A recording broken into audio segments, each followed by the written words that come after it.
BJP core committee യോഗം ദേശീയ അധ്യക്ഷൻ ജെ.പി. നദ്ദയുടെ വസതിയിൽ ചേരുന്നു.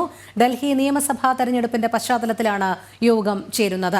ആഭ്യന്തരമന്ത്രി അമിത് ഷാ ജെ.പി. നദ്ദയുടെ വസതിയിൽ എത്തി. ജിഷ്ണു കൃഷ്ണൻ ചേരുന്നു വിവരങ്ങളുമായി. ജിഷ്ണു, ബി.ജെ.പി കോർ കമ്മിറ്റി യോഗം ദേശീയ അധ്യക്ഷൻ ജെ.പി. നദ്ദയുടെ വസതിയിൽ പുരോഗമിക്കുകയാണ്. എന്തെല്ലാം കാര്യങ്ങളായിരിക്കും യോഗത്തിൽ ചർച്ചാ വിഷയമാകുക?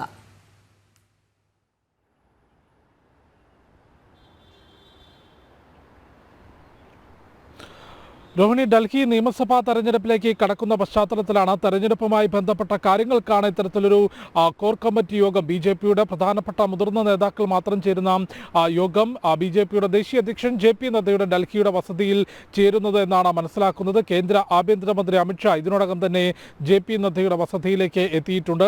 ഒപ്പം ഡൽഹി ബി.ജെ.പിയിലെ പ്രധാനപ്പെട്ട നേതാക്കൾ ഈ യോഗത്തിലേക്ക് എത്തും എന്നുള്ളതാണ് മനസ്സിലാക്കുന്നത്. ഡൽഹി തെരഞ്ഞെടുപ്പിൽ ഇത്തവണ മികച്ച മുന്നേറ്റം നടത്താൻ എന്ന പ്രഖ്യാപനം ഇതിനോടകം തന്നെ ബി.ജെ.പി നടത്തിയിരുന്നു. കഴിഞ്ഞ 2 തെരഞ്ഞെടുപ്പുകളിൽ ചെറുതാണെങ്കിലും സീറ്റുകളുടെ എണ്ണം വർദ്ധിപ്പിക്കാൻ നിയമസഭാ തെരഞ്ഞെടുപ്പിൽ ബി.ജെ.പിക്ക് സാധിച്ചു. അതിനും അപ്പുറത്തേക്ക് ലോക്സഭാ തെരഞ്ഞെടുപ്പിൽ മുഴുവൻ മണ്ഡലങ്ങളും 7 മണ്ഡലങ്ങളും കഴിഞ്ഞ 3 തവണയും ബി.ജെ.പിക്കൊപ്പമാണ് നിന്നിട്ടുള്ളത്. ഏറ്റവും അവസാനത്തെ ലോക്സഭാ തെരഞ്ഞെടുപ്പ് മാസങ്ങൾക്ക് മുൻപ് നടന്ന 2024 ലോക്സഭാ തെരഞ്ഞെടുപ്പിൽ 54% വോട്ടും 7 സീറ്റും ബി.ജെ.പിക്കും പ്രധാനമന്ത്രി നരേന്ദ്രമോദിക്കും ഒപ്പം നിന്നിരുന്നു. അത് എങ്ങനെ നിയമസഭാ തെരഞ്ഞെടുപ്പിൽ കൂടി പ്രാവർത്തികമാക്കാം എന്നുള്ളൊരു വലിയ പ്രവർത്തനമാണ് ബി.ജെ.പി ഇത്തവണ ഡൽഹി നിയമസഭാ തെരഞ്ഞെടുപ്പിനെ സംബന്ധിച്ച് നടത്തുന്നത്. അതിനായി വലിയ രീതിയിലുള്ള പ്രചാരണ പ്രവർത്തനങ്ങൾ നടത്തുന്നുണ്ട്.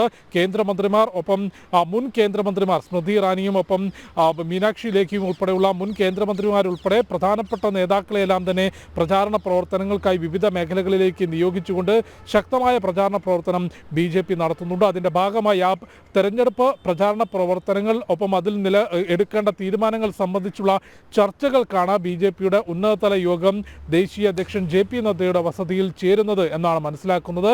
കേന്ദ്ര ആഭ്യന്തരമന്ത്രി അമിത് ഷാ ഇതിനോടകം തന്നെ ജെ.പി. നദ്ദയുടെ വസതിയിൽ എത്തിയിട്ടുണ്ട്. ഇന്നിപ്പോൾ ഡൽഹി നിയമസഭാ തെരഞ്ഞെടുപ്പിന്റെ വിജ്ഞാപനം പുറത്തിറക്കിയിരിക്കുകയാണ്. അല്പസമയങ്ങൾക്ക് മുൻപാണ് നിയമസഭാ തെരഞ്ഞെടുപ്പിനുള്ള വിജ്ഞാപനം പുറത്തിറക്കിയത്. ഈ മാസം 17-നാണ് നാമനിർദ്ദേശ പത്രിക സമർപ്പിക്കാനുള്ള അവസാന തീയതി. ഫെബ്രുവരി 5-ന് ഡൽഹിയിലെ 70 മണ്ഡലങ്ങളും പോളിംഗ് ബൂത്തിലേക്ക് എത്താൻ പോവുകയാണ്. കാർഡിളക്കിയുള്ള പ്രചാരണം ബി.ജെ.പിയുടെ ഭാഗത്തുനിന്നും ആം ആദ്മിയുടെ ഭാഗത്തുനിന്നും ശക്തമായ വാദപ്രതിവാദങ്ങളും ഡൽഹിയിൽ നടത്തുകയാണ്. കഴിഞ്ഞ തവണത്തെ പോലെ, അല്ലെങ്കിൽ കഴിഞ്ഞ 2 തവണകളിലേതുപോലെ അത്ര എളുപ്പമാവില്ല ഇത്തവണ ആം ആദ്മിക്ക് ഡൽഹിയിലെ നിയമസഭാ തെരഞ്ഞെടുപ്പ് എന്നുള്ള കാര്യം വ്യക്തമാണ്. കാരണം രൂക്ഷമായ ആരോപണങ്ങൾ, അഴിമതി ആരോപണങ്ങൾ, അരവിന്ദ് കെജ്രിവാൾ ഉൾപ്പെടെയുള്ളവരുടെ ജയിൽ വാസം, ഇവയെല്ലാം ചൂണ്ടിക്കാട്ടിക്കൊണ്ടാണ് ബി.ജെ.പിയുടെ ശക്തമായ പ്രചാരണ പ്രവർത്തനങ്ങൾ മുൻപോട്ട് പോകുന്നത്. ഇതിനിടയിലാണ് ബി.ജെ.പിയുടെ കോർ കമ്മിറ്റി യോഗം ഡൽഹിയിൽ ചേരുന്നത്.